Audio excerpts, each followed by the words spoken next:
Liturgia, lugar de encuentro entre arte y teología.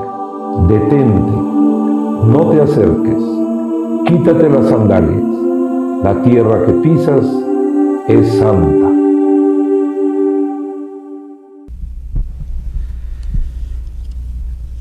Muy buenos días, estimados sacerdotes de nuestra diócesis, señor obispo aquí presente, padre Fernando.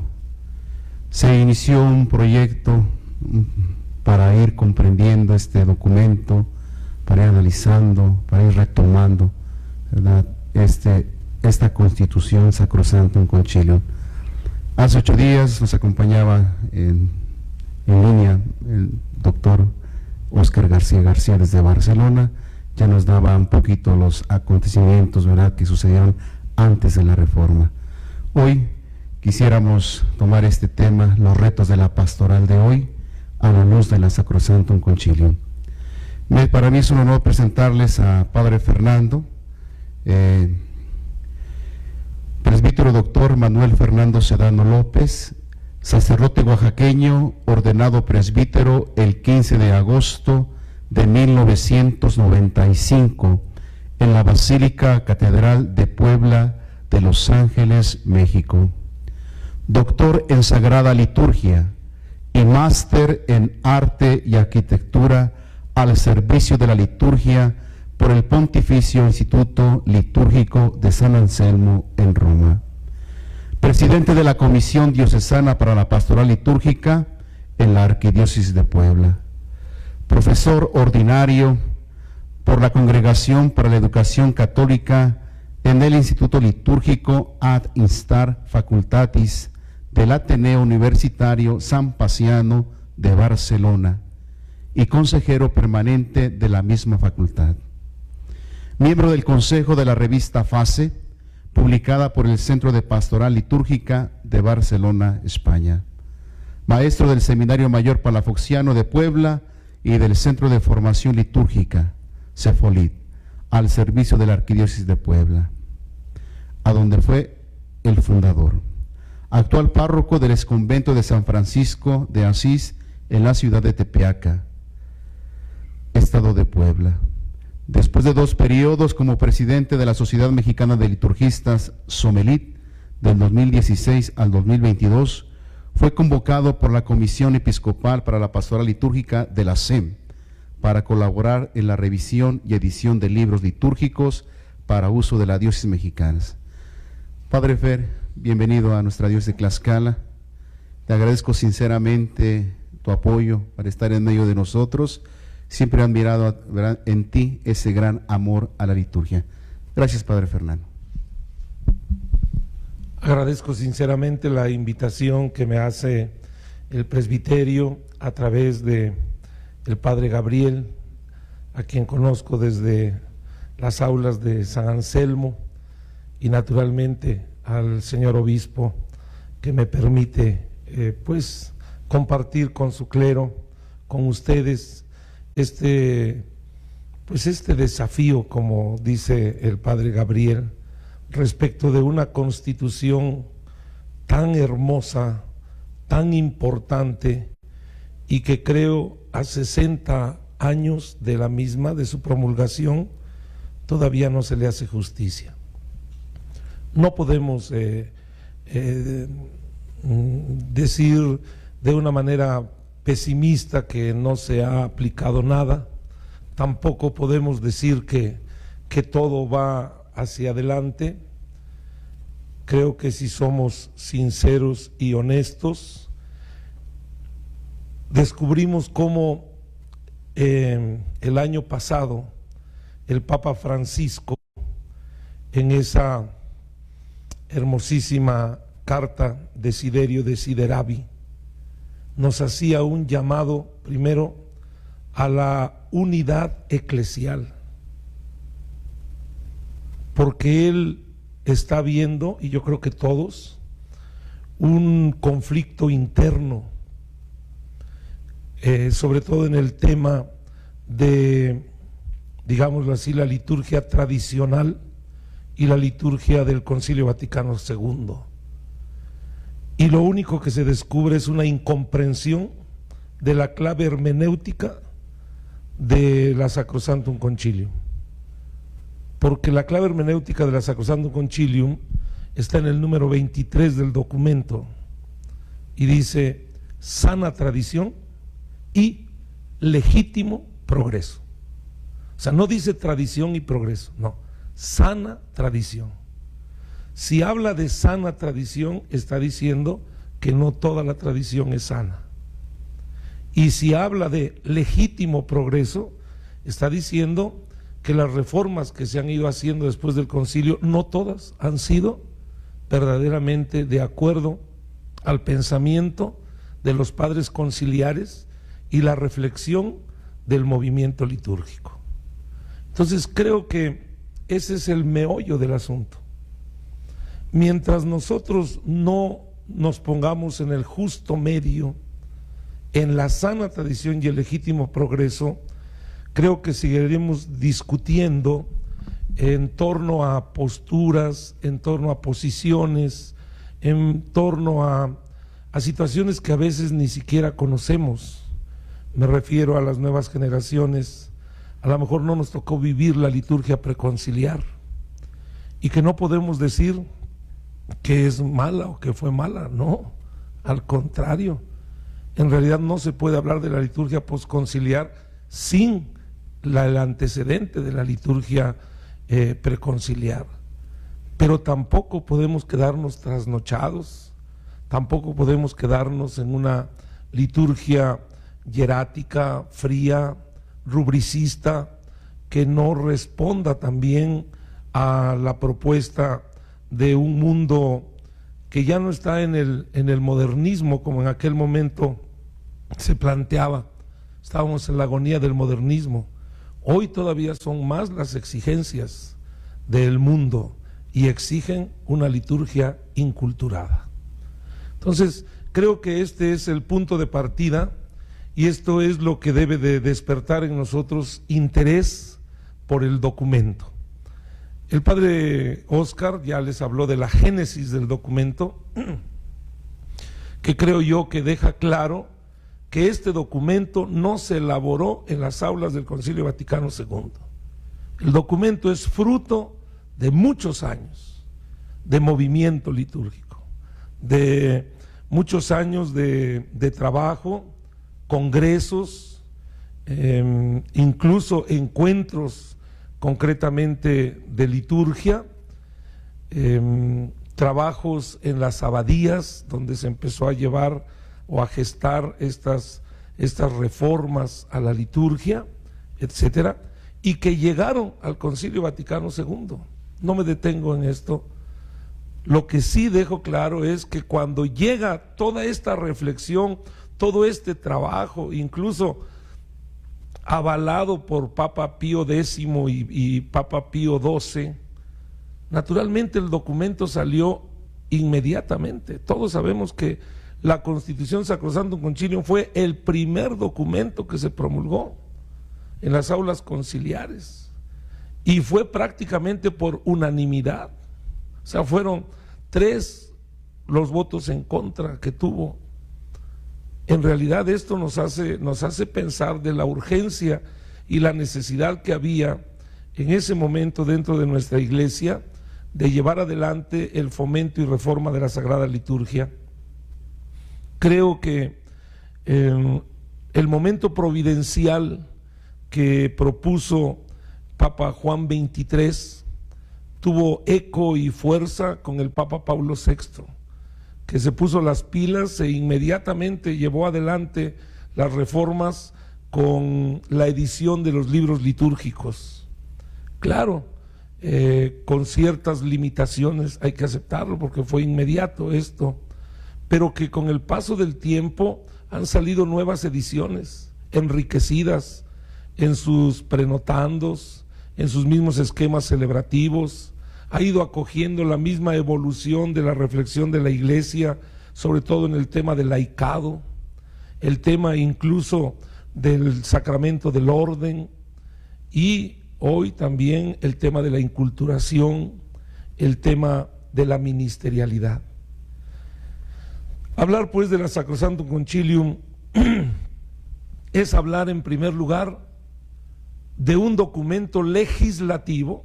Estamos hablando de una constitución que por lo tanto tiene carácter de obligatoriedad y que fue promulgada por la máxima autoridad de la Iglesia, y es el documento que rige la liturgia hasta el día de hoy. O sea, eso no se nos debe de olvidar. O sea, no estamos hablando de una instrucción, no estamos hablando ni siquiera de un decreto, no estamos hablando de una carta, una exhortación, estamos hablando de una constitución. Y atención, porque de las 4 constituciones que tenemos en el Concilio Vaticano II, se dice que dogmáticas son la Lumen Gentium y la Dei Verbum, pastoral la Gaudium et Spes, y de la Sacrosanctum Concilium, aunque no tiene el adjetivo, tiene una parte dogmática y tiene una parte normativa. Eso lo vamos a ver ahorita. La parte dogmática está prácticamente en el capítulo primero, los 46 números con los que inicia el documento, y la parte normativa prácticamente está constituida de los números 14 al 46. Es decir, el capítulo primero nos presenta la naturaleza de la Sagrada Liturgia, la esencia, el ser, la dimensión teológica de esta en 13 números, que es como el diezmo de los 130 números de todo el documento. Y en la segunda parte, del 14 al 46, están los principios verdaderamente de carácter normativo y operativo, es decir, los principios que deberían de llevar adelante lo que está planteado en los primeros 13 números. El Papa Francisco, en este documento, en esta carta Desiderio Desideravi, hacía pues un llamado a la unidad de la Iglesia, sobre todo a partir, dice, de la comprensión teológica de la Sagrada Liturgia a partir de los Altiora Principia, es decir, de los principios fundamentales contenidos en el documento Sacrosanctum Concilium. O sea, el Papa está diciendo, solamente podemos hablar con claridad, con objetividad y con autoridad si tenemos claros estos principios fundamentales que están contenidos en la Sacrosanctum Concilium. Si no, no podemos entrar al diálogo. Y con toda sinceridad, yo me he dado cuenta que quizá hay sacerdotes, laicos a lo mejor con menos culpabilidad, que no han leído este documento a 60 años del mismo. Y si en un momento se ha leído, creo que se debe de hacer a la luz del número 23, sana tradición y legítimo progreso. Una aportación más que hace el Papa Francisco en la Desiderio Desideravi, además de invitarnos a redescubrir la comprensión teológica de la liturgia a partir de estos principios, también nos invita a redescubrir, custodiar y vivir la belleza de la celebración que está en la dimensión antropológica de la liturgia, que es otro aspecto que también hemos olvidado, y la verdad teológica de la celebración. Dos cosas: redescubrir, custodiar y vivir la belleza de la celebración que está en la dimensión antropológica de la liturgia y la verdad teológica de la misma. Cuando nosotros hablamos de liturgia, hablamos de una dimensión teándrica, humana y divina, teológica y antropológica. Hoy la liturgia no se puede estudiar sino solamente a partir de la hermenéutica de los textos litúrgicos y a partir de la fenomenología de los signos, los ritos, los gestos, los movimientos y las acciones que se ejecutan dentro de la celebración y que componen la parte antropológica de la misma. Cuando hablamos de los principios orientativos fundamentales de la Sacrosanctum Concilium, hablamos de la naturaleza, la esencia de la Sagrada Liturgia, y están contenidos en los 13 primeros números. Creo yo que tenemos que irlos estudiando uno por uno. Yo no quisiera hacer aquí una lectura que pudiese resultar pesada. Simplemente iré tomando los elementos fundamentales de estos números. El número 1 de la Sacrosanctum Concilium nos presenta a través de 4 verbos por donde debería de caminar el fomento y la reforma de la Sagrada Liturgia. Y entonces en estos verbos nos expresa la finalidad prácticamente del deseo de los padres conciliares. Primero, que la liturgia acreciente la vida cristiana de los fieles. Es decir, que la liturgia no sea simplemente una presencia dentro de la celebración, sino que sea fuente de espiritualidad cristiana. No se puede hablar de liturgia sin esta dimensión de fuente de espiritualidad. En realidad, la celebración sacramental es el punto de partida de la vida y de la acción de la Iglesia. Cuando hablamos de espiritualidad litúrgica, creo que todos tenemos claro que la espiritualidad es el seguimiento de Cristo. Espiritualidad cristiana, naturalmente, es seguimiento de Cristo. Cuando hablamos de espiritualidad litúrgica, a partir de la celebración sacramental, donde nosotros somos injertados en el misterio de Cristo y de la Iglesia. Esto es importante. La celebración no es la repetición de oraciones, no es la repetición de ritos. La celebración no es simplemente la presencia o asistencia en donde se desarrolla una mal llamada ceremonia religiosa. La celebración es inserción en el misterio pascual de Cristo y de la Iglesia. Si la celebración no nos mete verdaderamente en el misterio de Cristo y no nos injerta en la vida de la Iglesia, no está siendo fuente de espiritualidad cristiana. Y aquí creo que pudiéramos hacernos una pregunta. ¿Verdaderamente nuestras celebraciones litúrgicas acrecientan la espiritualidad de la Iglesia? ¿O a qué responden? ¿Acrecientan la espiritualidad del cristiano?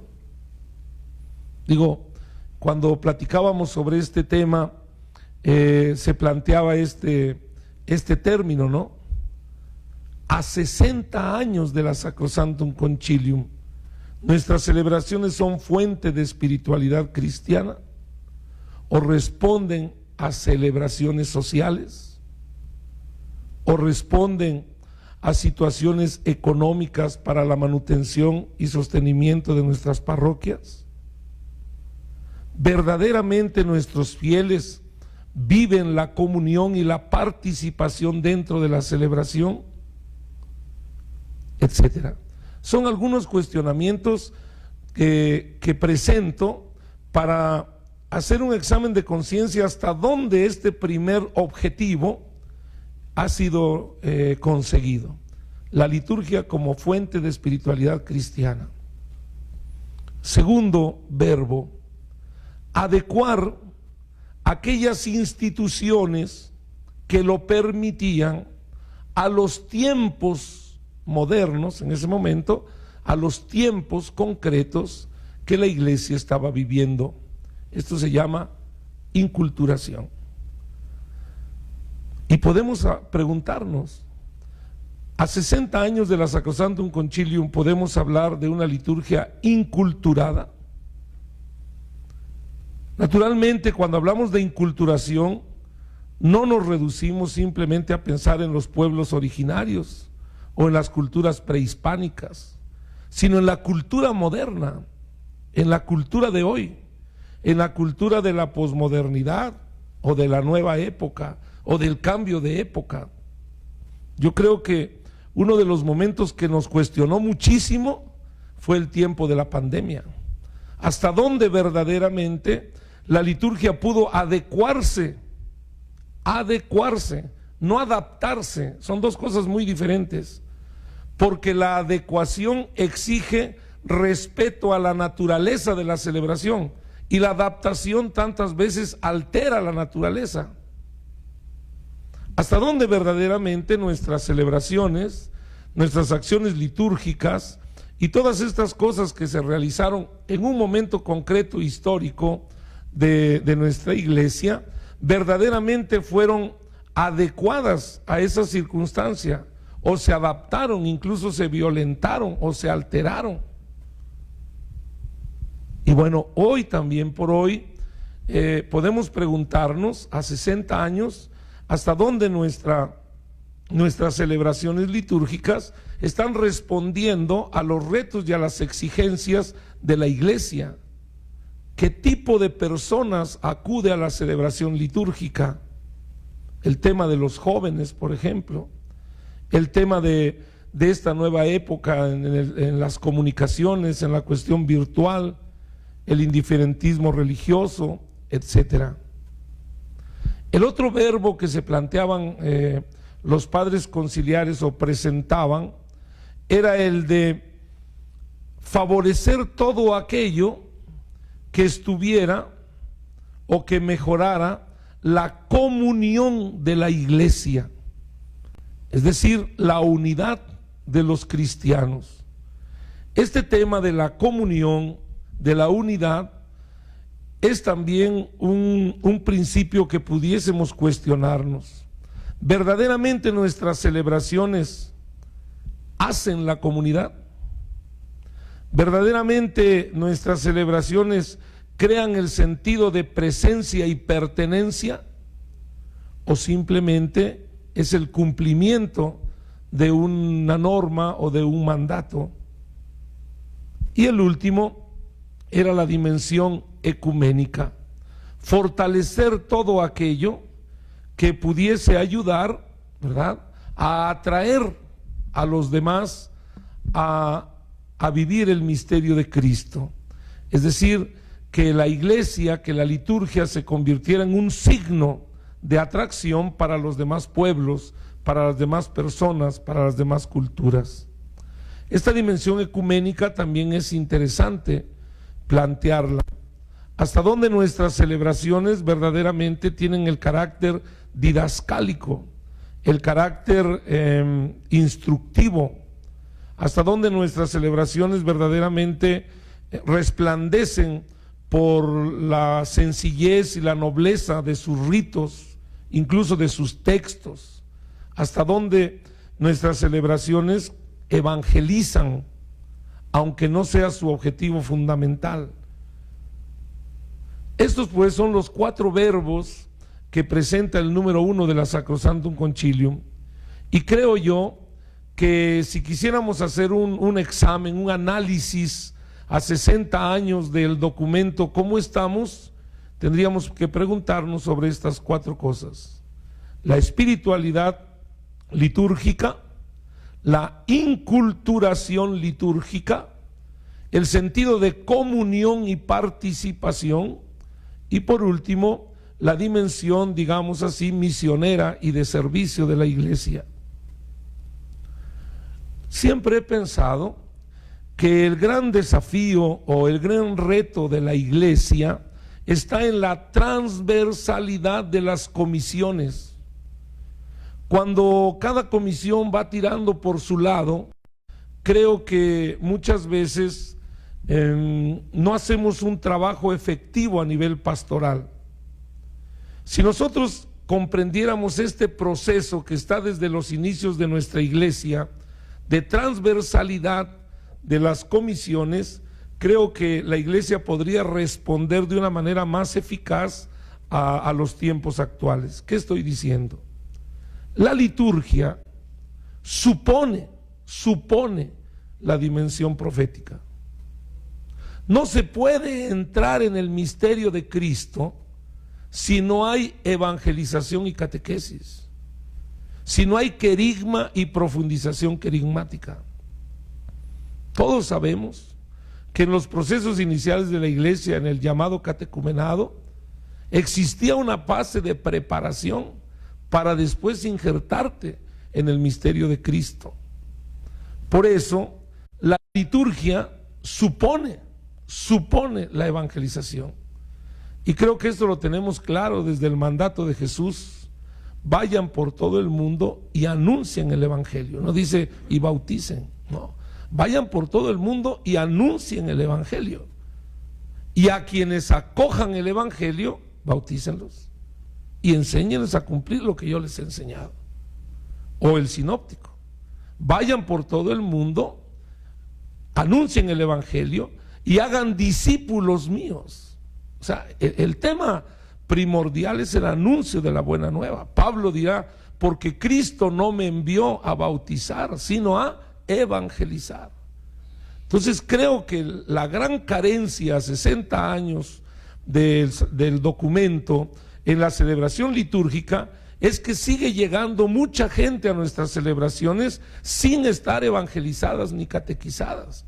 Y lo más triste, hemos sacramentalizado a gente que no está evangelizada ni catequizada. Yo no sé hasta dónde verdaderamente nuestras mal llamadas pláticas presacramentales, o hasta dónde estos pequeños cursitos que damos nos injertan en el misterio pascual de Cristo y de la iglesia, o tienen como punto de partida este aspecto de evangelización y catequesis. Porque como ustedes saben, hay dos tipos de catequesis. Después del querigma, hay catequesis de profundización querigmática y hay catequesis mistagógica. La catequesis de profundización querigmática, yo he visto que en la preparación presacramental normalmente se expresa a través de historia sagrada, textos de historia de la salvación, incluso sobre la vida de Cristo, sobre la vida de la iglesia, pero no hay catequesis mistagógica. La catequesis mistagógica es más experiencial. La catequesis mistagógica es tomar al candidato, al aspirante, al curioso, ¿verdad?, al catecúmeno, ¿verdad?, tomarlo de la mano e insertarlo en el misterio de Cristo y de la iglesia. Mistes mistiu, el iniciado. Mistagogía, ¿verdad? La mistagogía no es otra cosa sino el arte de conducir, de llevar al que está siendo iniciado en los misterios. Por eso lo que es la pedagogía para la educación es la mistagogía para la celebración. Creo que la ausencia de catequesis mistagógicas también ha provocado que no se llegue a la celebración litúrgica verdaderamente con el sentido preparatorio, digámoslo así, al misterio de Cristo y de la iglesia. Cuando hablo de esta transversalidad y digo que la liturgia supone la dimensión profética, es decir, la evangelización y catequesis, también yo quiero afirmar que si el querigma, la evangelización, el primer anuncio, y la catequesis o profundización querigmática no aterrizan en la vida sacramental, en la vida litúrgica, nos quedamos también en una religión teórica. Nos quedamos a lo mejor simplemente en una religión de la palabra, que es lo que creo donde está la gran diferencia con los protestantes, ¿no? Nuestra liturgia no es una liturgia solamente de la palabra, es una celebración de la palabra. Y esta celebración de la palabra dentro de una celebración ritual. Y entonces, donde la palabra es celebrada y encarnada en el elemento ritual, es donde se produce el misterio y el sacramento. Por ejemplo, les decía hace ratito, durante el tiempo de la pandemia, nuestra liturgia se volvió verbal. Se volvió una liturgia meramente de palabra, teórica. Y el tema pues de los signos hasta la fecha están perdidos, la gente no tan fácil se da la mano. A lo mejor algunos lugares van recuperando, pero se perdieron algunos signos. Hay gente que todavía quieren que les sigan transmitiendo las celebraciones, no quieren ir a la celebración. Se ha perdido esta dimensión pues antropológica de los elementos rituales, el cuerpo como presencia sacramental del alma, ¿no? En fin, ahora, la liturgia, así como supone la dimensión profética y también es el punto de llegada de la dimensión profética, la liturgia también es el punto de partida del compromiso eclesiosocial. Porque si el compromiso eclesiosocial no tiene fundamento sacramental o espiritualidad litúrgica, es probable que seamos unos magníficos trabajadores sociales, promotores de la comunidad, etcétera. Debe de haber un fundamento litúrgico sacramental. Es lo que hace distinto, digamos así, el apostolado de la iglesia con el apostolado a lo mejor de aquellos que tienen otros motivos o otros fines por los cuales realizan las actividades dentro de la sociedad. Entonces, la liturgia tiene que aterrizar en el compromiso eclesiosocial. Y el compromiso eclesiosocial, si no tiene fundamento sacramental, puede ser, les digo, simple filantropía. Entonces, aquí está, creo yo, la transversalidad de los tres munus o las tres tareas fundamentales de la iglesia, y que si en un momento se unificaran, creo que sería más fácil la tarea de la iglesia en el mundo actual. Esto se llevaba en los inicios de la iglesia, en el famoso camino. No estoy hablando de las comunidades neocatecumenales, estoy hablando del camino como iniciación cristiana, como proceso para hacerse cristiano, no como recepción de tres sacramentos por separado, no, sino de un proceso a través del cual tú te vas haciendo cristiano y terminas injertado en la comunidad, que yo le llamo madurez iniciática. La iniciación cristiana como proceso para hacerse cristiano, ¿verdad?, no es la recepción del bautismo, la confirmación y la primera comunión, no, es hacerte cristiano a través de un camino donde hay tres ritos: un rito de purificación, un rito de crismación y un rito de inserción en el cuerpo místico de Cristo. Y ahí, en esa inserción en el cuerpo místico de Cristo, que es la iglesia, que se reúne, ¿verdad?, sobre todo en la celebración dominical, ahí comes o ahí te haces partícipe del cuerpo y la sangre de Cristo, la dimensión sacramental, eucarística del cuerpo y la sangre de Jesús. Entonces, creo yo pues que si nosotros trabajáramos más la transversalidad de las comisiones, tendríamos mayor éxito en el trabajo evangelizador de la iglesia. ¿Cuál sería pues el proceso así concreto? Sería querigma, catequesis de profundización, que sería la parte profética, la dimensión profética. Después vendría la catequesis mistagógica, que ya le corresponde a la dimensión litúrgica. la acción propiamente sacramental, que le toca a la dimensión litúrgica, y después el compromiso eclesiológico, que sería la koinonía, sentido de presencia y pertenencia en la comunidad, y el compromiso social, que sería la misión, que sería la diaconía, o también la martiría, la donación de la vida en la misión de la iglesia.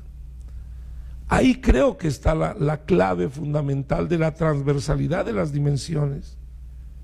Ahora, cuando la Sacrosanctum Concilium presenta estos retos para llevar adelante el fomento y reforma de la Sagrada Liturgia, en el número 2 del documento nos habla de la dimensión teándrica de la liturgia y nos invita a comprender la celebración como celebración de Cristo y de la iglesia. Incluso cuando habla de esto, decía yo hace un momento, nos está invitando a aprovechar verdaderamente los elementos teológicos y antropológicos de la celebración para entender la dimensión humana y divina de la misma. Aquí a 60 años podemos preguntarnos también sobre estos dos aspectos. ¿Hasta dónde hemos avanzado en la hermenéutica litúrgica? Les pongo un ejemplo sencillo: la homilía. Nuestra homilía verdaderamente científica, porque la homilía no es un discurso piadoso, perdónenme. La homilía no es una ocurrencia. La homilía es la cientificidad o la interpretación, la hermenéutica del texto y el arte de comunicarlo. En realidad la homilética se define así: ciencia de interpretar y arte de predicar. Esa es la homilética. La homilía tiene que hacerle justicia al texto, y el texto te exige una hermenéutica para que digas lo que verdaderamente está diciendo el texto, no lo que a ti se te ocurre.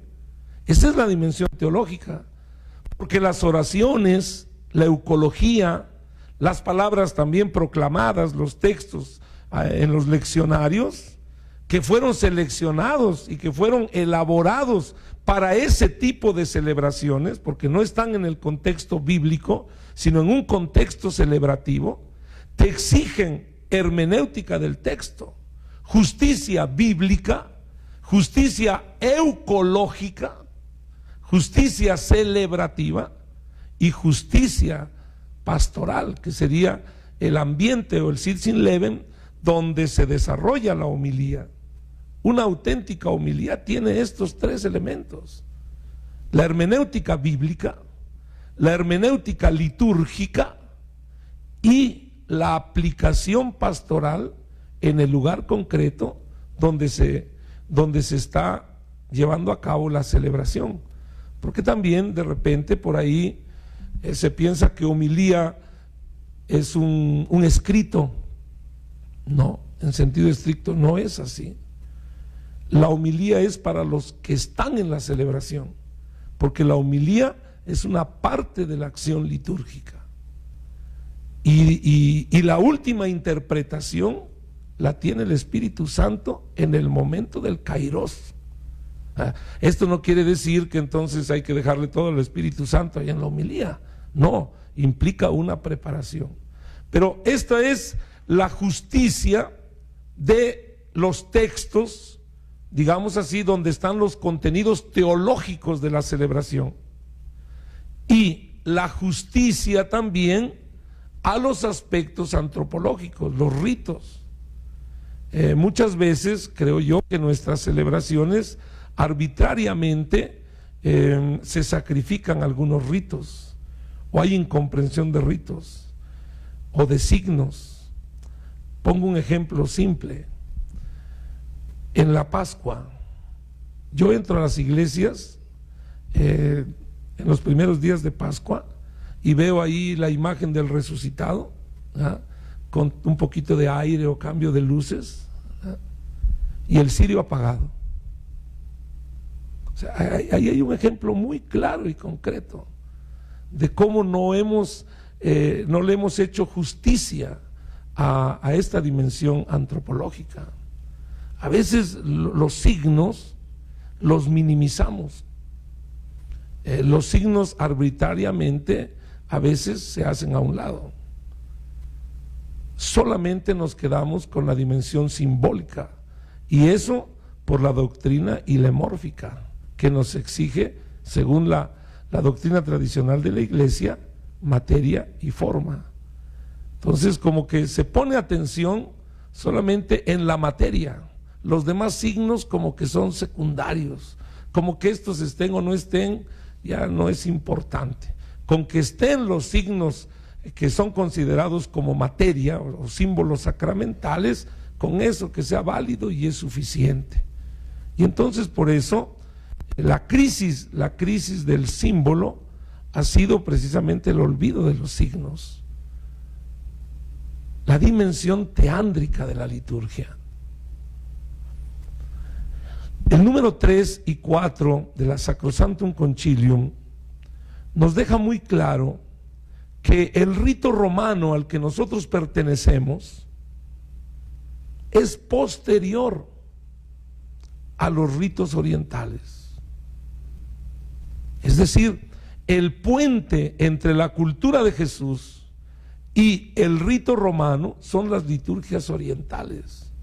Y entonces nos invita a seguir profundizando, a seguirnos enriqueciendo de la riqueza ritual que hay en las liturgias orientales y que a veces están ausentes en el rito romano. Les voy a poner un ejemplo. Hasta el día de hoy, ¿quién hace la bendición nupcial en la celebración del sacramento del matrimonio? Muchos todavía siguen pensando que lo importante, y sí, o sea, la doctrina de la Iglesia dice que lo que hace el matrimonio son las palabras del consentimiento. Pero por toda la influencia que tuvo el derecho romano dentro de la celebración, en el rito romano. Pero díganme, ¿en qué momento del consentimiento, por lo menos, se hace una pequeña invocación al Espíritu Santo? O se le pide la ayuda. El sacramento lo hace al final, ni siquiera el ministro. Fíjense lo que estoy diciendo, ¿eh? Lo que hace el sacramento no son las palabras mágicas del ministro, la forma. Lo que hace el sacramento es la oración de la iglesia, la asamblea. El ministro está ahí presidiendo la asamblea, pero el que hace el sacramento es la oración de la iglesia, en el sacramento que ustedes quieran. Es la dimensión eclesiológica de la liturgia que aparece más adelante en estos números fundamentales. Pero retomo este aspecto. Los padres conciliares nos invitaban a ir a redescubrir, a aprovechar estos elementos de las liturgias orientales que a veces están ausentes en el rito romano y que tendrían que, de alguna manera, que enriquecer los ritos. Y por eso se puso la oración ahí en la celebración del sacramento del matrimonio, la oración de bendición sobre la esposa o sobre los esposos, que se debe hacer después del Padre Nuestro, y que muchas veces no lo hacemos. Y ahí está la teología del sacramento, la teología de la celebración. En las palabras del consentimiento no hay teología, no hay teología. Es una fórmula jurídico-contractual, que si ustedes la comparan con la epístola de Melchor Ocampo, la que se lee en las bodas civiles, es la misma. La dimensión teológica. Digo, esta era otra aportación, otro deseo que está ahí precisamente en los números 3 y 4 de la Sacrosanctum Concilium en redescubrir la grandeza de los ritos orientales y que son anteriores al rito romano y que son dignos de respeto y que también para aprovechar sus riquezas. El número 5 de la Sacrosanctum Concilium es donde empieza prácticamente, digámoslo así, la comprensión teológica de la liturgia, en el número 5. Porque en el número 5 se habla del principio cristológico de la liturgia. Y el fundamento de este principio es el misterio pascual. Toda acción litúrgica es actualización del misterio pascual de Cristo. Es inserción en su vida, pasión, muerte y resurrección. Misterio pascual de Cristo. Dimensión cristológica. Los sacramentos, ¿verdad?, tienen como fundamento el misterio pascual de Cristo. Atención con esto. ¿Por qué hago hincapié en esto? Porque todavía a 60 años de este documento, a veces tenemos una liturgia, yo diría, no cristológica, sino a veces pareciera ser que pone como centro la mariología, a veces la celebración de los santos, sobre todo en nuestras fiestas patronales, etcétera, y se olvida de esto. Yo suelo poner un ejemplo muy sencillo cuando voy a algunas diócesis. Uno escucha, por ejemplo, en una homilía y dicen: nos hemos reunido para celebrar a San Pedro Apóstol. No.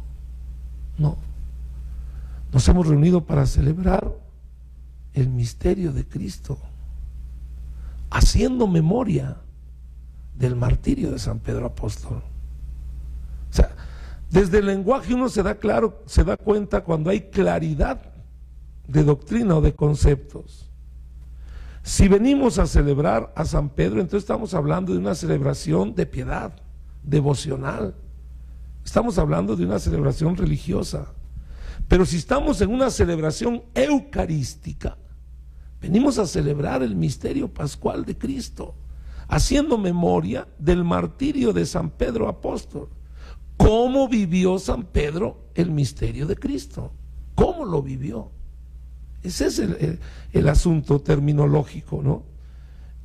Por eso, en nuestras celebraciones no debemos de olvidar este aspecto que es fundamental. A mí me preocupa muchas veces en nuestras comunidades, y de hecho los europeos nos critican bastante de una cierta mariolatría,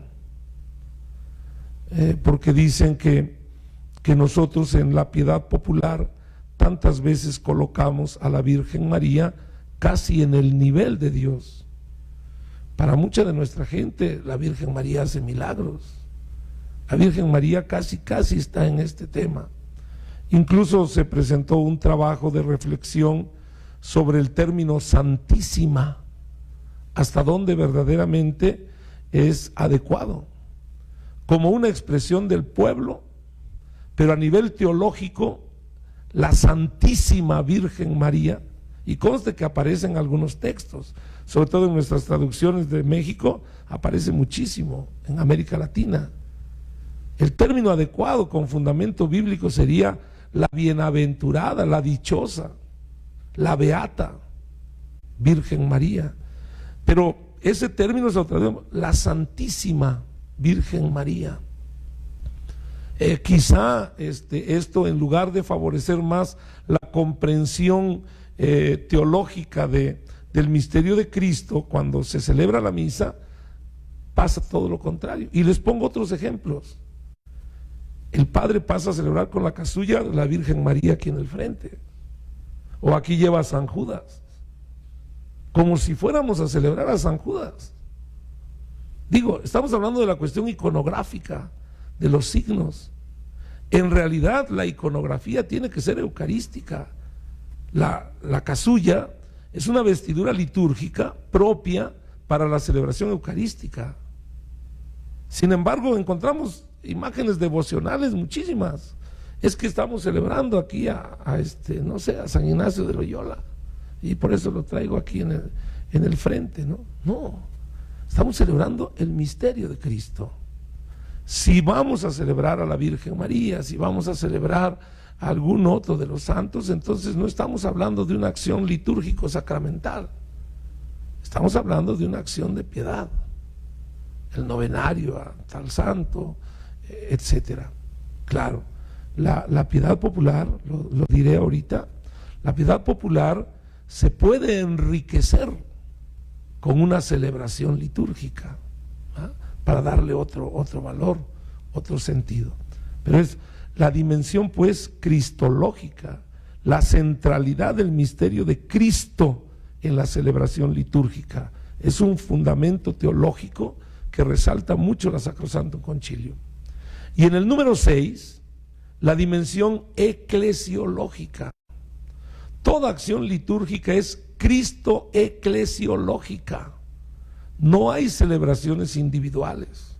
Incluso las de el misal romano actual, cuando presenta la misa tradicional, la pone con un ministro, o sea, con alguien más que esté.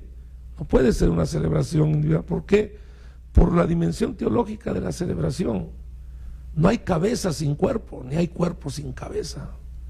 Y por lo menos para que haya cabeza, debe de haber dos, ¿no? Donde dos o más se reúnen, ahí estoy yo.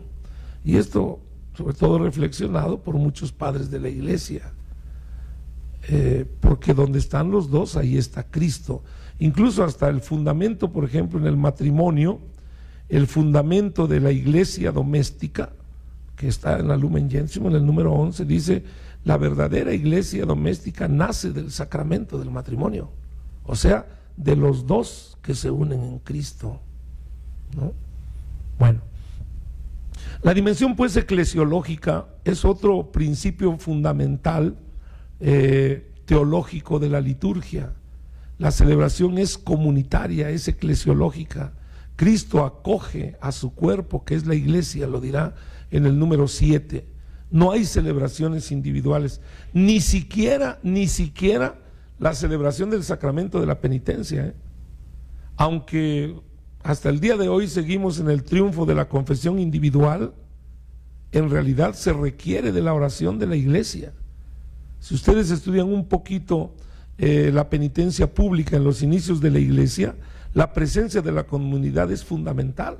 Por eso el Concilio Vaticano II propone, ¿verdad?, estas celebraciones comunitarias, y ya en el ritual de la penitencia aparecen las famosas celebraciones penitenciales, donde la comunidad ora a Dios para que tenga piedad y misericordia del pecador, ora a Dios para que le conceda la gracia de la conversión, y la comunidad se compromete con el penitente a colaborar en su proceso de conversión, y el penitente se compromete con la comunidad a iniciar un proceso de conversión. Es el verdadero sentido de la palabra reconciliación o penitencia, con el diptongo ae, paenitencia. Paenitencia como conversión. En cambio, poenitencia con el diptongo oe es como pena, poena, como pena. En realidad el perdón de los pecados no lo da la penitencia, sino la conversión, en una profundización teológica del mismo sacramento.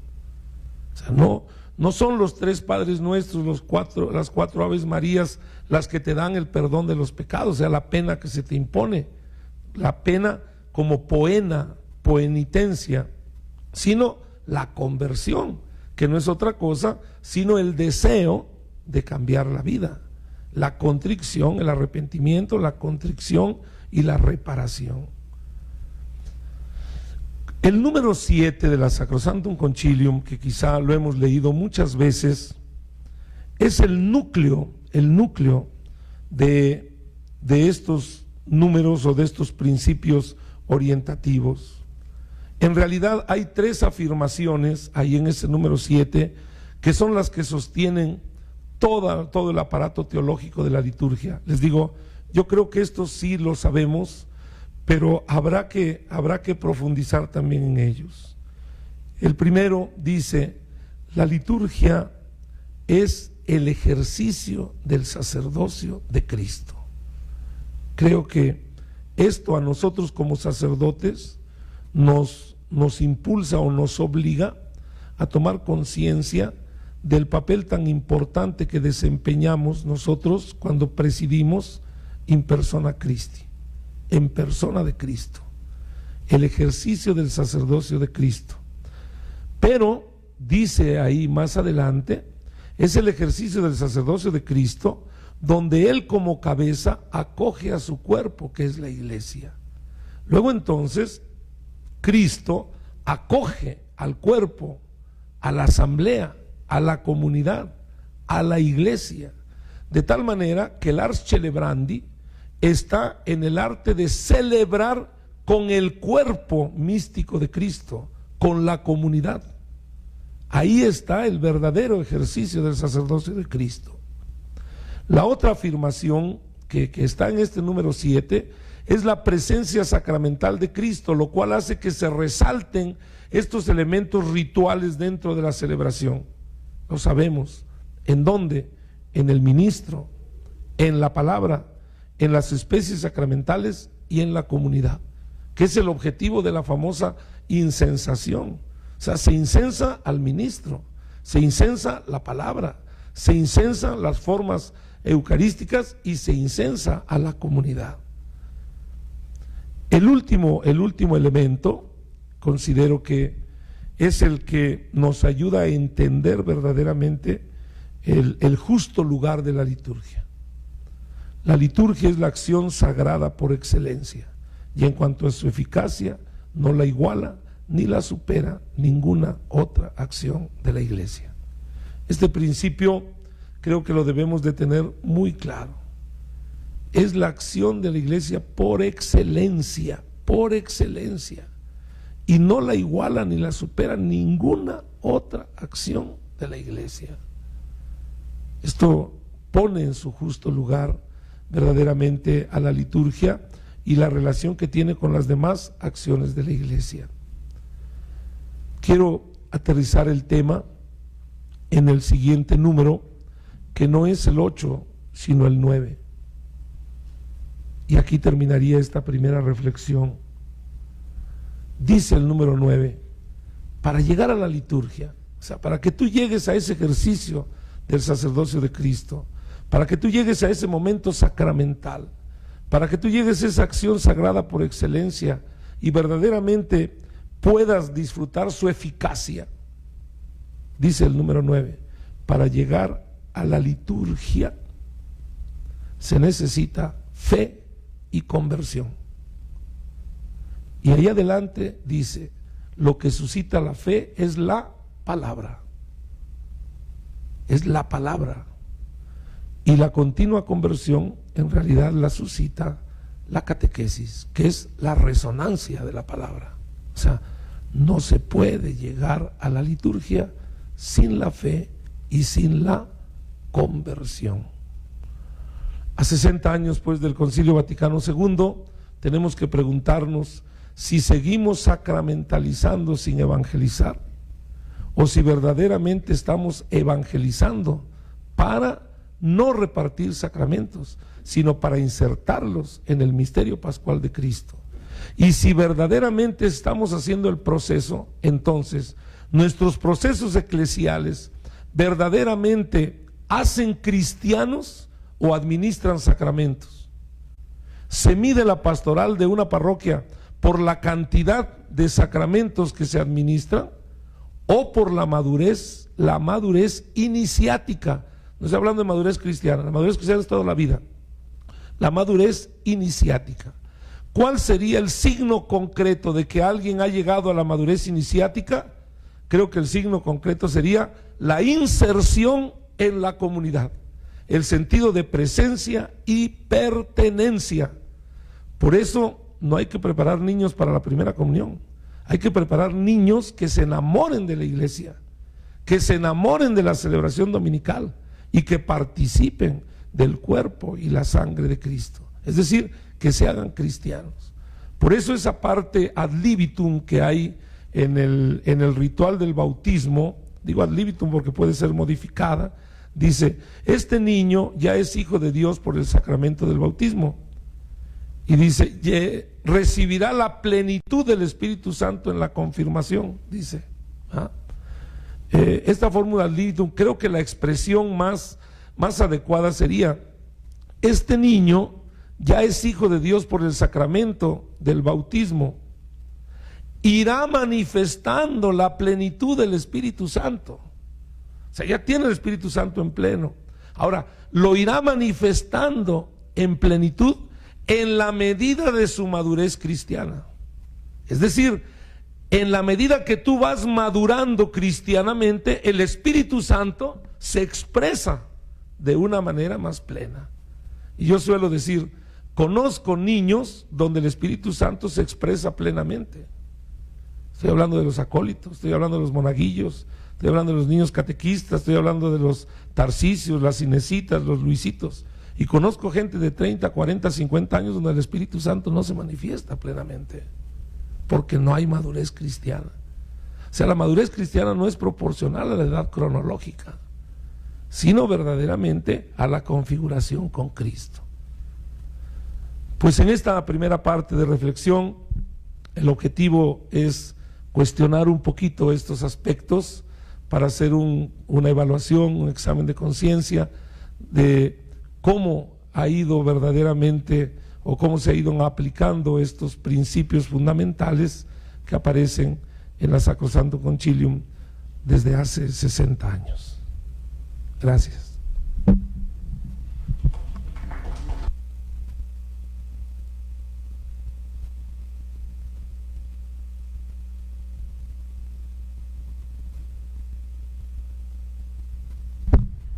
En esta primera parte, no sé, a ver si hay alguna resonancia, alguna duda, algo complementario, alguna objeción a lo que hemos visto, lo que hemos escuchado. ¿Nadie? Sí, Padre Ray.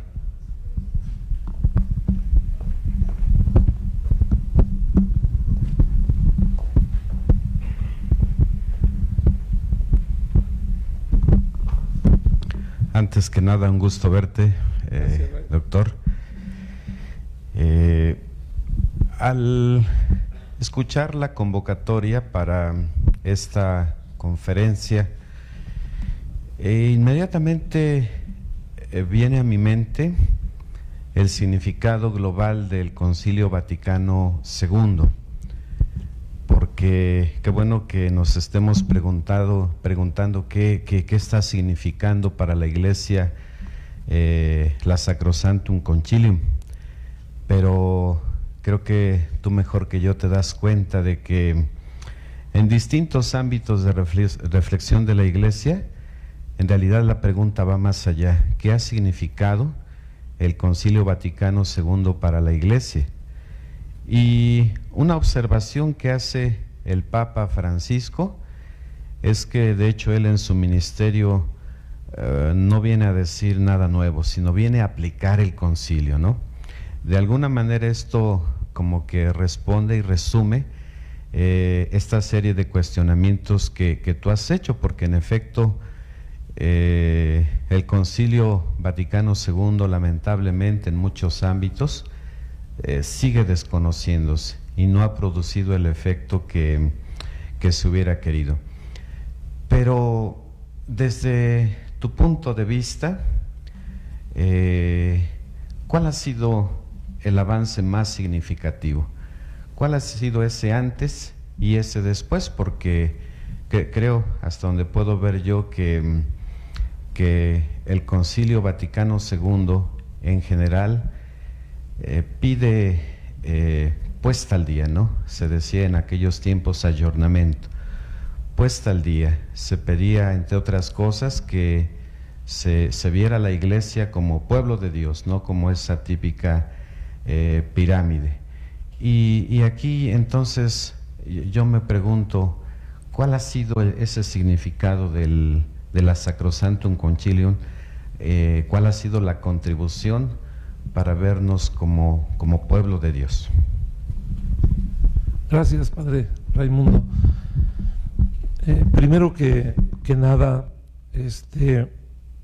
creo que la riqueza inmediata, como lo dije hace ratito, fue que el Papa Paulo VI comenzara la revisión y enriquecimiento de los libros litúrgicos, que prácticamente hasta el día de hoy todos los libros litúrgicos ya están revisados. Estoy hablando de las ediciones típicas, porque las vernáculas, por ejemplo, aquí de México, todavía hay que darle una muy buena revisada al misal romano, ¿no?, entre otras cosas.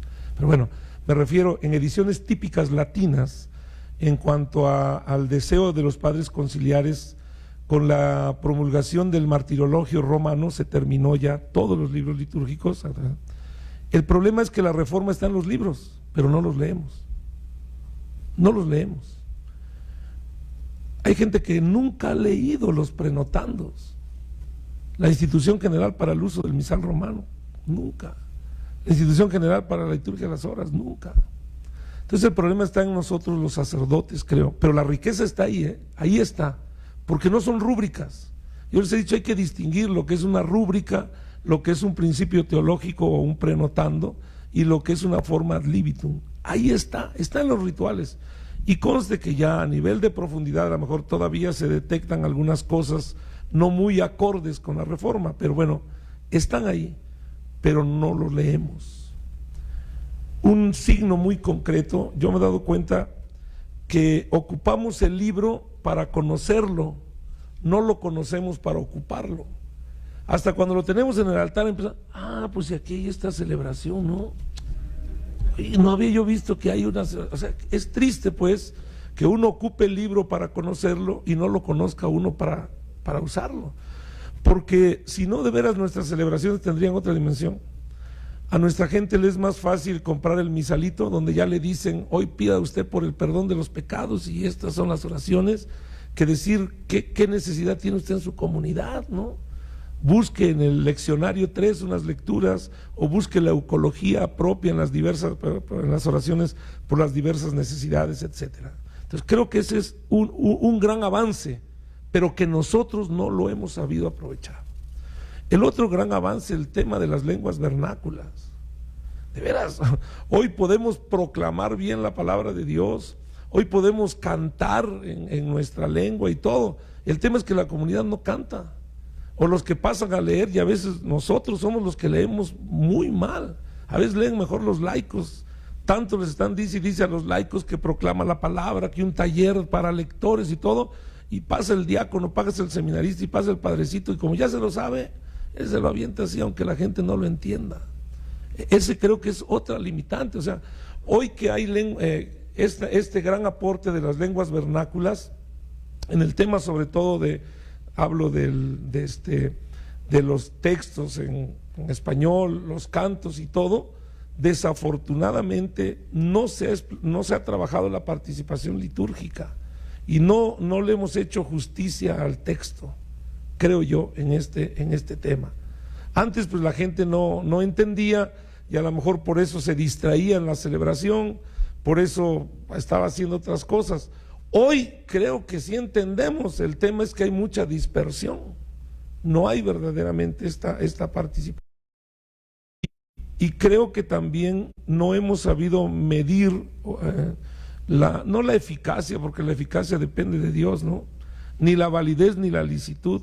No hemos sabido medir hasta dónde verdaderamente estas lenguas vernáculas han favorecido no el conocimiento de las cosas de Dios, sino la inserción o la participación en el misterio pascual de Cristo. Porque una cosa muy simple, apenas escuchamos lo del sembrador, ¿no? A veces que caes por encima de la tierra. Yo les decía a los fieles, un ejemplo muy simple. A veces algún padre, que no debe de hacerse, en la homilía, a ver de quién fue el evangelio. Ahí está un ejemplo claro de que la palabra no entra, o sea, no la dejamos que permee. la escuchamos, pero a veces no captamos o no la dejamos que ejerza su función. Pero creo que ese es otro gran aporte. Y el aporte para mí más grande es la ministerialidad, la dimensión comunitaria de la liturgia, que ya no es un monopolio de los sacerdotes, sino de veras, y hoy vemos nuestros equipos litúrgicos en muchos lugares, vemos la liturgia de las horas también, y creo que esto es otro gran aporte. Pero también en nosotros los sacerdotes ha habido un problema, que a veces o no creemos que los laicos puedan hacer algo, o también a veces los laicos esperan todo de nosotros los sacerdotes, y entonces no explotamos la ministerialidad.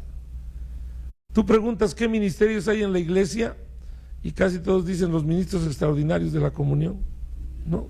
Para ellos esos son los ministros. Y hay una riqueza ministerial enorme, ¿no? Y ese fue el objetivo del Concilio Vaticano II, explotar la dimensión laical también dentro de la celebración. Yo creo que esos tres para mí son los más significativos. En la preparación para hoy la charla con usted, doctor, el padre Oscar también nos orientó y hubo mucha respuesta de los laicos. Y hablaba mucho de nos apropiamos, todo es nuestro. Y yo creo que ahí también la invitación que nos hacía es lo que usted ha reforzado mucho, la teología, que se debe dar a través de la transversalidad. ¿Cómo podríamos ir aplicando esto que usted nos ha señalado? Y yo creo que para todos los sacerdotes, pues quitarnos ya esa caparazón de propiedad, ¿no? El altar y todo lo que hay. Y yo creo que también nuestras celebraciones, a mí en lo personal me motiva porque dentro de parte de la liturgia con el padre Gabriel ha enfocado mucho y se ha interesado mucho de tratar de caminar juntos, no estar separados y fortalecer esto. Entonces, sus experiencias de toda la diócesis y de todo el mundo, cómo ha fortalecido esta transversalidad, cómo realmente ya en la liturgia esta teología que se debe realizar en nuestra liturgia. Sí, yo he pensado y donde he trabajado en las parroquias donde he estado, que el futuro de la iglesia siempre estuvo, está y seguirá estando en la iniciación cristiana. O sea, un verdadero proceso, no cursitos, no, un verdadero proceso. Hablo, por ejemplo, de los niños, digamos, en edad escolar o en edad catequética. Hay que ponerse a hacer un catecismo donde no lo haga nada más el de la dimensión profética o el catequeta, sino que nos sentemos a trabajarlo verdaderamente los catequistas, los liturgistas y los de la dimensión pastoral o social.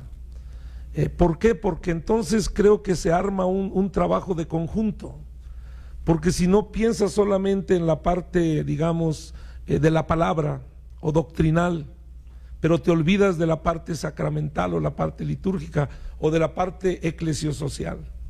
Pero si nos ponemos a trabajar y hacemos un catecismo en conjunto, creo que ese es un punto de partida muy importante. Igual aplicaría, por ejemplo, para los catecúmenos en sentido estricto, o para los que les falta alguno de los 3 sacramentos de iniciación cristiana, ¿no? O les faltan los 3, igual un proceso. A veces no hay experiencias donde se prepare este tipo de gente, y en nuestras parroquias hay muchos.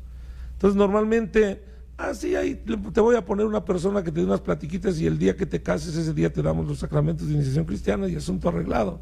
O sabes que vete a tal iglesia, no sé, en Puebla es la compañía, ¿verdad? Ahí vas, te dan una plática de 1 hora y está resuelto el problema. Cuando a lo mejor es donde más atención tendría que ponerse, en el tema de los adultos, los catecúmenos, igual.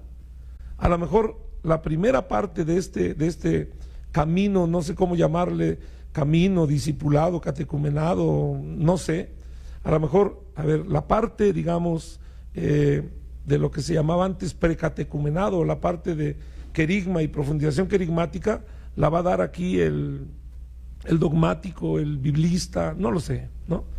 Luego la parte propiamente mistagógica sacramental la va a dar el liturgista, y luego la parte eclesiológico-social la va a dar el sociólogo, el pastoralista, no sé, es un trabajo conjunto, y creo que debe de llevar estos tres elementos.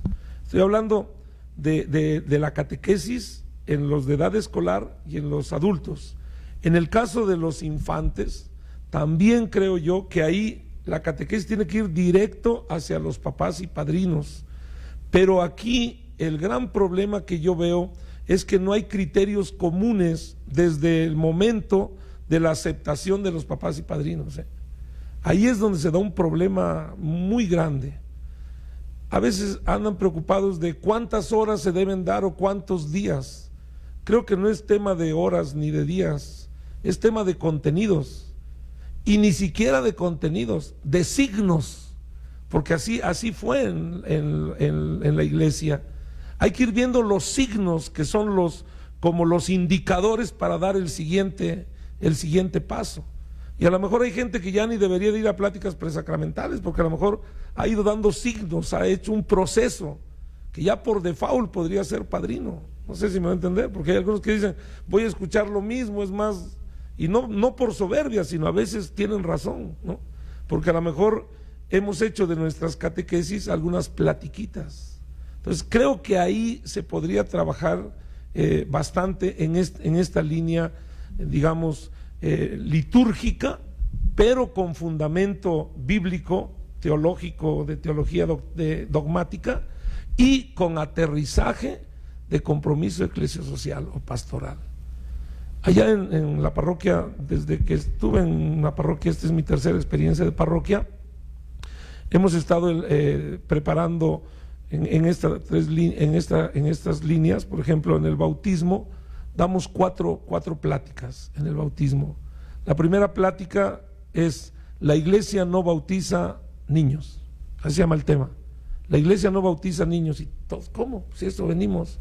La iglesia no bautiza niños durante sus primeros años, bautizaba adultos, tenían que hacer un proceso, bla, bla, bla. Les expones el proceso, ¿no? Segunda plática: ¿por qué la iglesia empezó a bautizar a los niños? Pues porque los papás se comprometían a asumir todo el proceso que se les dio en la primera plática. Ustedes se comprometen a dárselo al niño como papás y el padrino como garante. Tercera plática es una catequesis mistagógica sobre los ritos de ingreso, la puerta, el nombre, el signo. No es de que vamos a ensayar, tráiganse un muñequito y pónganlo boca arriba y córtenle por favor la mecha, porque si no el padre se enoja si no lleva cortada la mecha del cirio, y que el gorrito por favor lo compran, ¿no? O sea, no es eso, no es un ensayo de la celebración, una verdadera mistagogía de las partes de la celebración. Es la tercera charla. Y la cuarta es de pastoral familiar. Se hacen grupos, aquí los que están bien casados, o sea, los que tienen el sacramento. Allá se van a ir los que están en unión libre, y allá los solteros, viudos, divorciados, etcétera. A los que están bien casados se les habla de que en medio de las dudas, los problemas, se mantengan firmes, pero que más allá de su compromiso dentro de su casa, iglesia doméstica, tienen un compromiso de misión como familia en la iglesia. A los que están en unión libre, de que aspiren al sacramento, hablándoles de las riquezas del sacramento. Y a los otros, de que estabilicen su situación. Si se van a quedar como solteros o como viudos o como divorciados, pero que se estabilicen, que no estén destruyendo su vida ni estén destruyendo la vida de los demás, ¿no? Y si sienten la necesidad de otra persona, bueno, pues adelante, segundas nupcias o el matrimonio, ¿no? O incluso el tema de los divorciados en nueva unión, que como quiera que sea, la iglesia como madre los acepta, ¿no? En fin, eso es en el tema de las catequesis prebautismales. Y en nosotros, en la catequesis en edad catequética o edad escolar, es sacramental. Hay una catequesis mistagógica, una catequesis querigmática y una actividad extra. Tenemos el catecismo, no lo hemos querido editar porque seguimos todavía revisándolo, pero es una magnífica experiencia. Así es una parte. Yo he visto que en la música sacra hemos también bajado mucho nuestro nivel. unificar criterios también para los cantos. Y también una pregunta como práctica es que, por ejemplo, cuando hablaba que a partir de la pandemia baja nuestro nivel en signos, por ejemplo, ¿quién da la comunión en la mano? Si sigue, si no sigue, si el episcopado ha dicho algo o no ha dicho. Y la cuestión de la paz también, que si ya, porque estamos pues un poco desordenados en esos aspectos. Sí, para responder a esto, y también se me pasó hace rato lo que preguntaba el padre Raimundo, la próxima semana, la primera semana de agosto, hay encuentro de comisiones que va a ser en la SEM, y el tema son las 4 constituciones y su relación con la liturgia. Digo un poquito por lo que preguntaba hace rato. Siempre es importante la actualización, creo yo, del clero en todas las dimensiones, y naturalmente la parte litúrgica. Yo tengo que confesarles que a todos los lugares donde voy, casi siempre la presencia de los sacerdotes es más apática, salvo que esté el obispo. Pero la presencia de los laicos, de veras, es impresionante. Y a veces los laicos tienen más claras algunas cosas que los sacerdotes, con todo respeto. Porque pensamos los sacerdotes que eso ya lo sabemos, o ya lo estudiamos. En cambio estos tienen que aprenderlo, que vayan ellos. Nosotros eso ya lo sabemos. Y de veras es triste, pero a veces no hay actualización en este tema.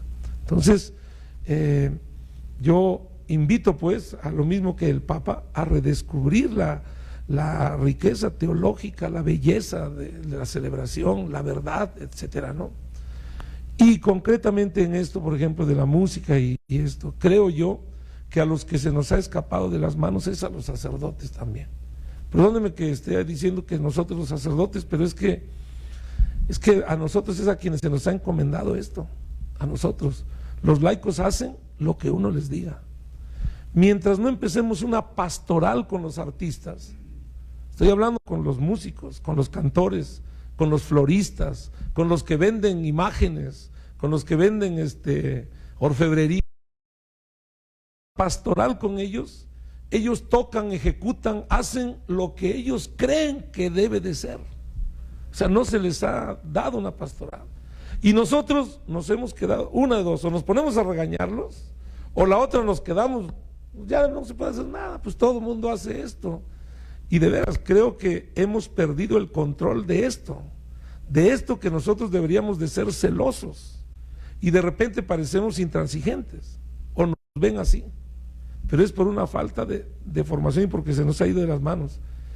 Cuando hacen una construcción, por ejemplo, y van a hacer una instalación eléctrica, exigen que el electricista esté certificado, porque si no hay un riesgo, ¿no?, de incendio o lo que sea. Creo que eso no lo hemos cuidado nosotros, no lo hemos cuidado, y no porque sea uno exigente, pero mínimo a lo mejor dar unos cursos de actualización como para darles un cierto aval de que están capacitados para esto. Y no casarnos, concretamente en el tema de la música, no casarnos solamente con el canto gregoriano, o con la polifonía clásica o moderna, o con el canto religioso popular, sino darnos cuenta que el Concilio Vaticano se abre a las 3 cosas. Y aquí, otra vez, no sé si pastoral con los artistas, pero en nuestras parroquias podríamos promover concursos entre nuestros mismos coros, que a veces son bien competitivos y nunca se ponen de acuerdo para cantar juntos. A lo mejor meterlos a concurso, a que elaboren cantos. Vamos a hacer un concurso de canto, no sé, para el tiempo de Adviento, de cantos para el ofertorio. ¿Saben qué? Las bases son estas, debe tener fundamento bíblico, o fundamento patrístico, o ecológico. Miren esto, que tenga cierta métrica, bla, bla, adelante. Creo que ahí podríamos no solo conservar el tesoro artístico musical, sino enriquecerlo. Pero es problema de pastoral. No sé si porque tengamos muchas ocupaciones, a lo mejor echemos mano de algunos laicos y todo, pero para mí ahí está la clave, en la pastoral con los artistas y en la pastoral con nuestros grupos concretos que se dedican al tema de la música, el arte, dentro de nuestros espacios celebrativos.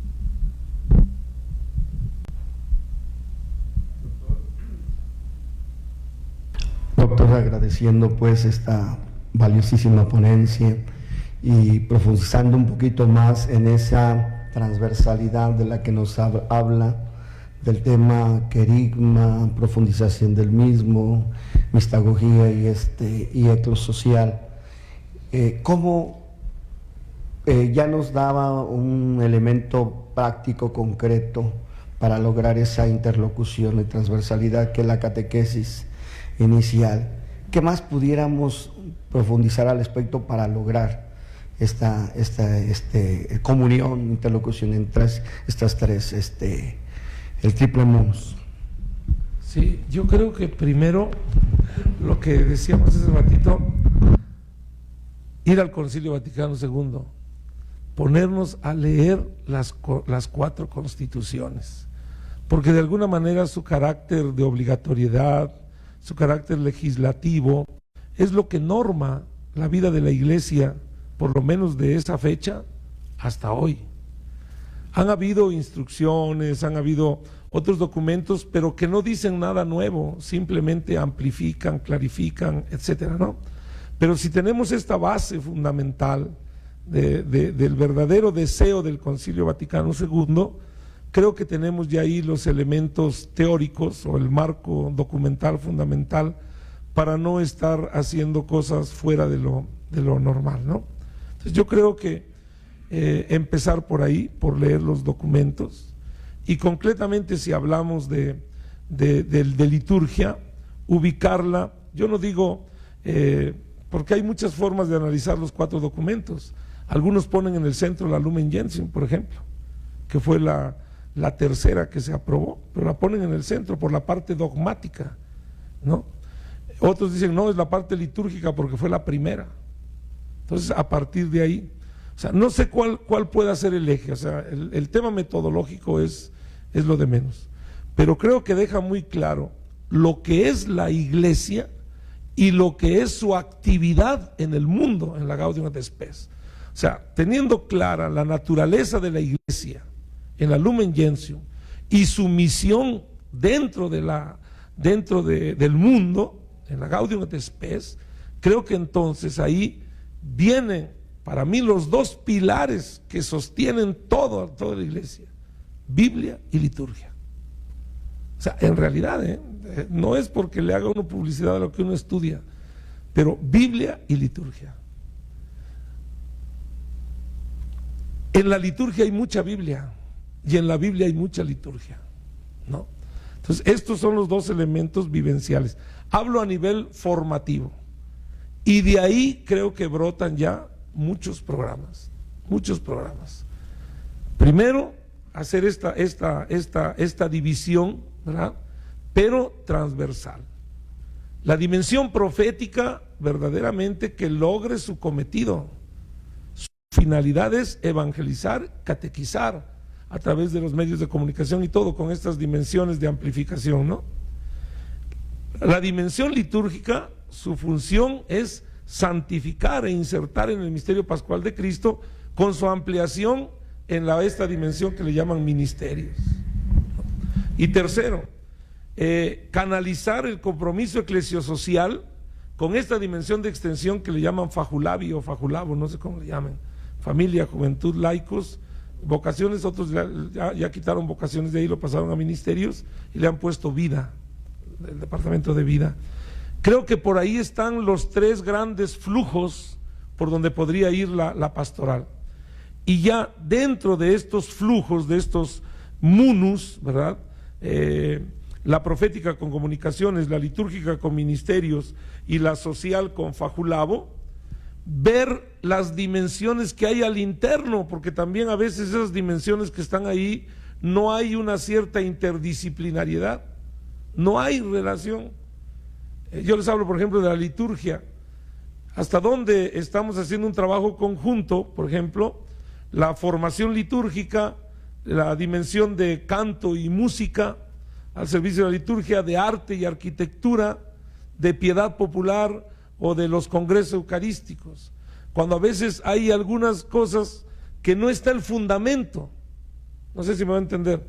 O sea, no se puede hablar de las otras acciones si no hay unos principios fundamentales. O sea, hay liturgia fundamental, que creo que debe de saber el que ejecuta música y canto dentro de la celebración, el que hace arte dentro de la celebración, porque puedes tener un magnífico músico, pero no tiene los fundamentos litúrgicos. Puedes tener un magnífico artista, pero no tiene los fundamentos litúrgicos. Puedes tener una persona que le da mucho la piedad popular, pero no tiene la fundamentación. O un culto a la Eucaristía enorme, ministro extraordinario, enorme, pero no hay fundamentación litúrgica. Entonces, esta interdependencia también de las dimensiones ad intra, creo que también hay que hacer el trabajo conjunto. En una palabra, pues, hay que trabajar una pastoral de conjunto.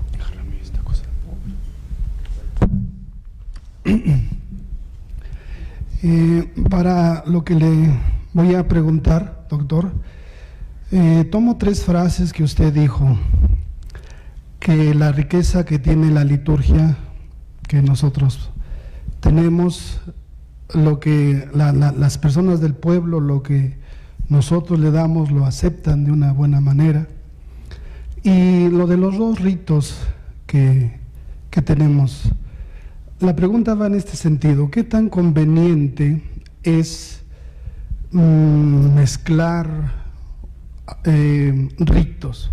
¿Por qué lo pregunto? Participé en una, así lo programaron, una misa de rito maronita, pero dentro de la Iglesia Católica.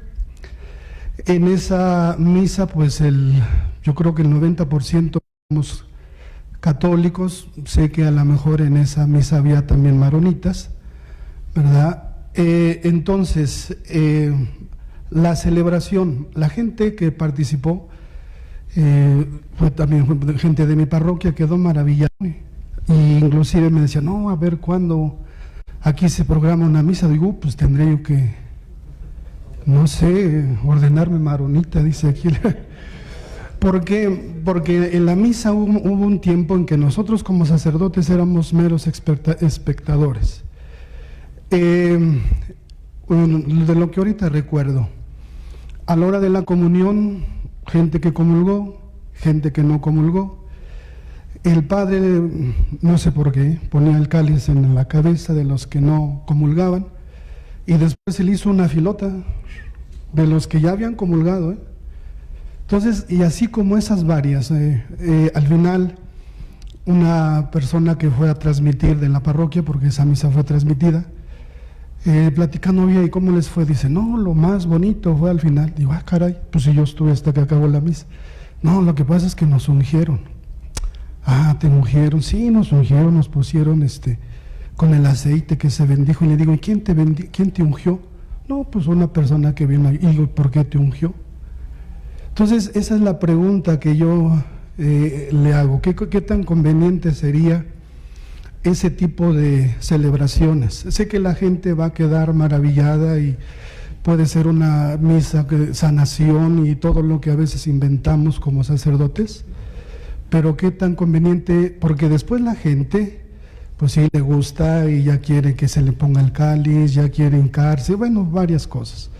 Entonces yo desde mi punto de vista sería el que, si se va a hacer una misa en determinado rito, bueno, pues invitar a puros de los que forman parte de este rito, descubrir la riqueza que tenemos dentro de la celebración de la Eucaristía dentro del rito católico. Esa es la pregunta. Sí, primero, creo que nunca ocupar la celebración como un taller o laboratorio para enseñar cosas o para que conozcan cosas, porque ese no es el objetivo de la celebración. Perdónenme lo que voy a decir. Ni siquiera la celebración es para dar catequesis, ni para evangelizar. Evangeliza, catequiza, pero no es su finalidad. La evangelización y catequesis se recibe allá en el salón. ¿Cuál es la finalidad de la celebración? Injertarte experiencialmente en el misterio de Cristo y de la Iglesia. Un Cristo y una Iglesia que ya conociste en el salón, que ya te hablaron en el salón de ella. No sé si me va a entender, porque de repente como que y no tengo nada contra ciertos movimientos, pero estos a veces cursillos, jornadas de cristiandad, hogares nuevos, que tienen una plática para explicar la misa y ahí hacen la misa y explican, espérate, o sea, no, la celebración no es un laboratorio, no es un taller, o sea, no es para que te pongas a hacer cosas ahí, no sé, que enseñar o que tengan cierta pues influencia psicológica en las personas, no lo sé, no es para eso.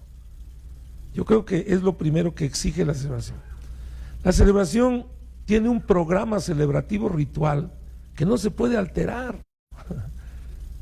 Hay ritos introductorios, hay liturgia de la palabra, hay rito sacramental y ritos conclusivos, 4.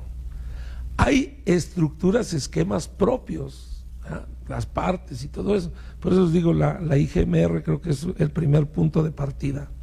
Entonces, cuando se trata de eso, creo que hay que respetar ¿cómo se llama? La celebración. Ahora, si vamos a participar en un rito oriental, pues es el rito oriental, tal y como es. Puedes participar. ¿Por qué? Porque es un rito católico, ¿verdad? ¿Se va a entender? Y sigues todo, no pasa nada. Pero, por ejemplo, si tú lo que quieres es conocer los diferentes ritos, otra cosa, a lo mejor se puede aprovechar la semana por la unidad de los cristianos, ¿no? Invitas a un sacerdote, un maronita, un bizantino que celebra ahí en la iglesia para que no solamente veamos el programa celebrativo ritual de ellos, sino al mismo tiempo nos unamos en la oración en esta dimensión ecuménica. Creo que hay un tiempo propicio, un momento adecuado que se puede aprovechar. Y la tercera cosa, en este mismo sentido de las celebraciones, hacerle ver a la gente lo que decía hace un momento, que hay que tener claros los principios teológicos litúrgicos. Eso es lo fundamental.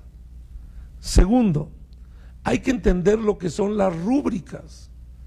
Los prenotandos no son rúbricas.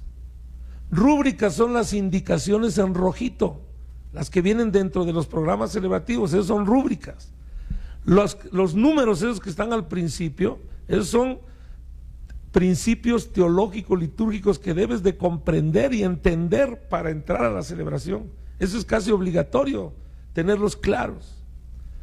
Las rúbricas, las letritas, las indicaciones sobre lo que sigue, lo que debes de hacer o lo que no debes de hacer, es lo que le hace justicia al rito. No sé si entender. Y a veces hay rúbricas que le afectan al rito. Hay veces que lo ayudan. Es ahí donde tú tienes que ver, tomo el esquema 1, el esquema 2 o el esquema 3. Cuando es, por ejemplo, la bendición de palmas, ¿la hago en otra capilla? ¿La hago a la entrada del templo o la hago en el frente? O sea, son rúbricas, son indicaciones. Y las fórmulas ad libitum son estas que van entre recuadro, que de alguna manera pueden modificarse, ¿eh? Son los saludos, los tropos, etcétera. ¿Qué es lo que quiero decir? Que cada rito tiene sus programas celebrativos rituales y hay que respetarlos.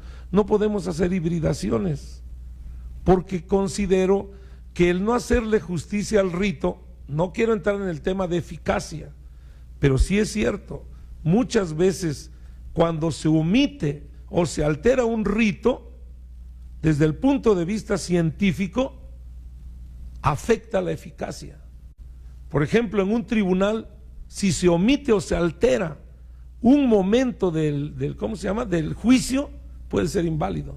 Se apela a la invalidez o se puede apelar a que se repita la acción.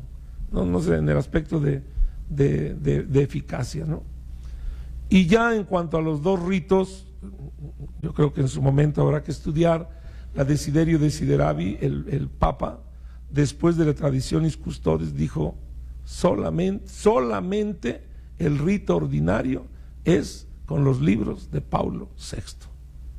O sea, ya no está el indulto que había ofrecido Papa Benedicto en su Morum Pontificum.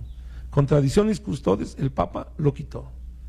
Y dice, y si en algún momento por ahí se celebra con este rito extraordinario de Pío V, el obispo es el que debe de pedir permiso a la congregación.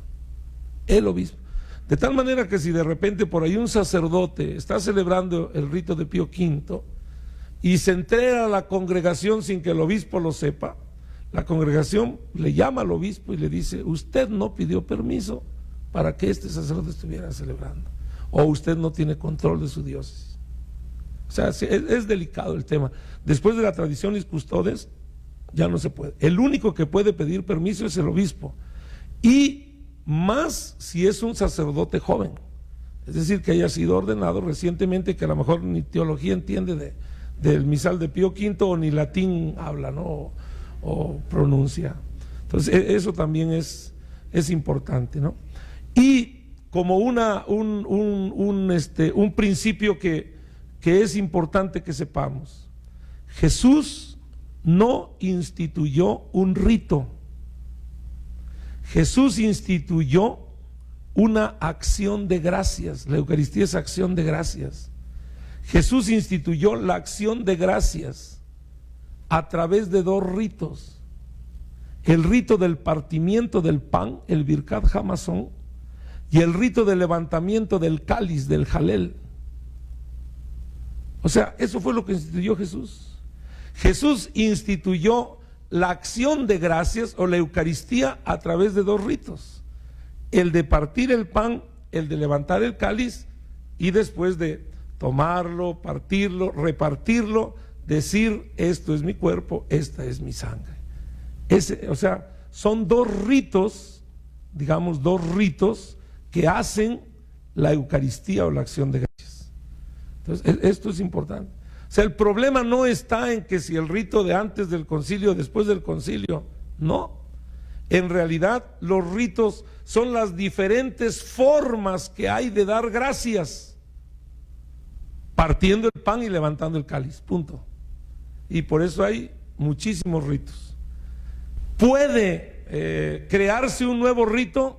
Sí, pero eso queda al Papa. Pero puede. O sea, el Papa podría abrirse a un nuevo rito. No sé si me va a entender. ¿Por qué? Porque el rito nada más es la forma de dar gracias partiendo el pan y levantando el cáliz.